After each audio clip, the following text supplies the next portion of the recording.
Ketika itu Ummu Mahjan menjawab pertanyaan Rasulullah, "Ya Rasulullah, aku tidak mendapatkan amalku yang lebih utama di sisi Allah selain amal membersihkan masjid."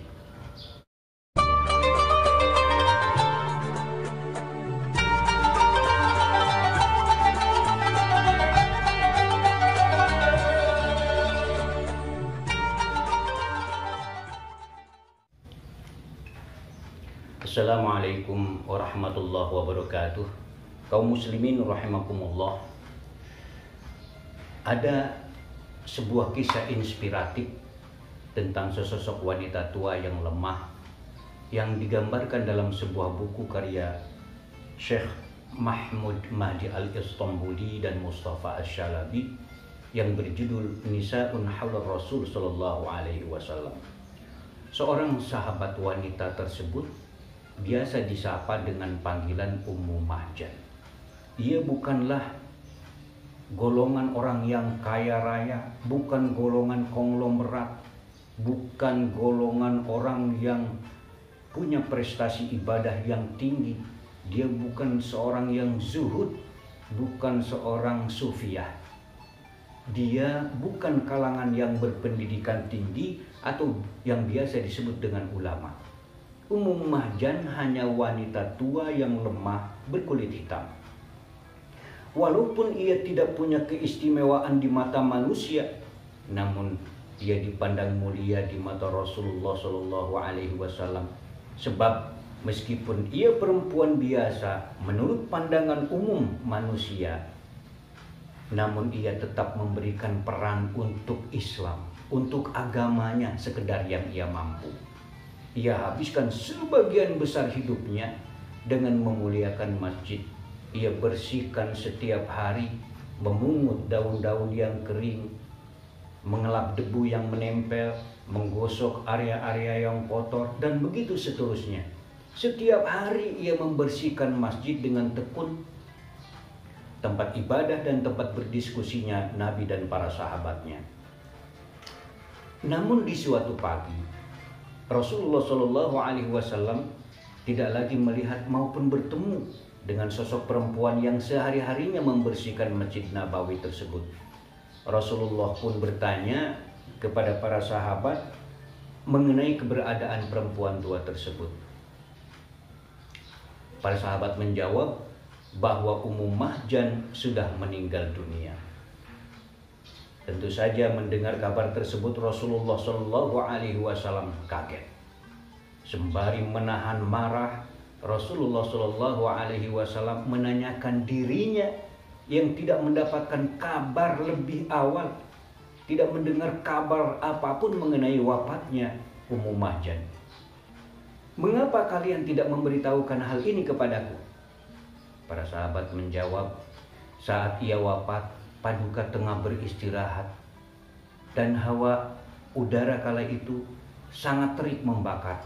Kami khawatir dengan membangunkan Paduka akan mengganggu istirahat Paduka. Kalau begitu, tunjukkan kepadaku di mana kuburnya," kata Nabi. Akhirnya para sahabat berbondong-bondong berjalan ke area pemakaman.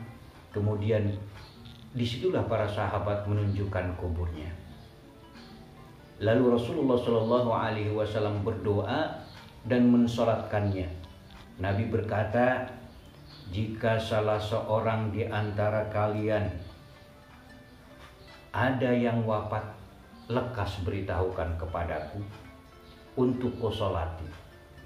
Sebab jenazah yang aku solati di alam dunia, maka solatku itu akan menjadi penolong untuknya di akhirat kelak. Inna hadhil qubur mamlu'atun zulmatan ala ahliha wa inna Allah azza wa jalla yunawwiruha lahum bisolati alaihim." Sesungguhnya kubur ini terisi dengan kegelapan atas penghuninya, dan Allah meneranginya bagi mereka karena aku telah mensolatkannya.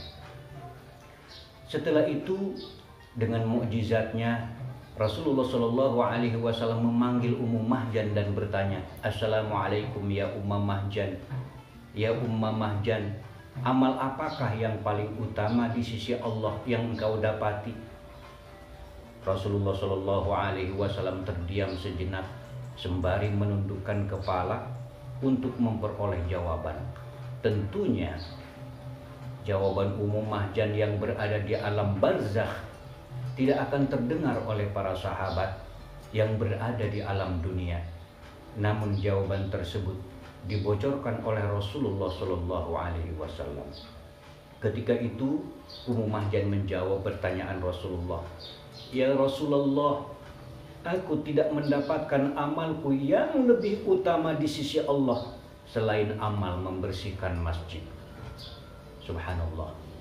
Kemudian Rasul bersabda, Allah Subhanahu wa Ta'ala telah membangunkan sebuah rumah di surga untuknya, di mana aku melihatnya sekarang ia sedang duduk di dalamnya. Subhanallah. Tentunya itu barulah keutamaan membersihkan masjid.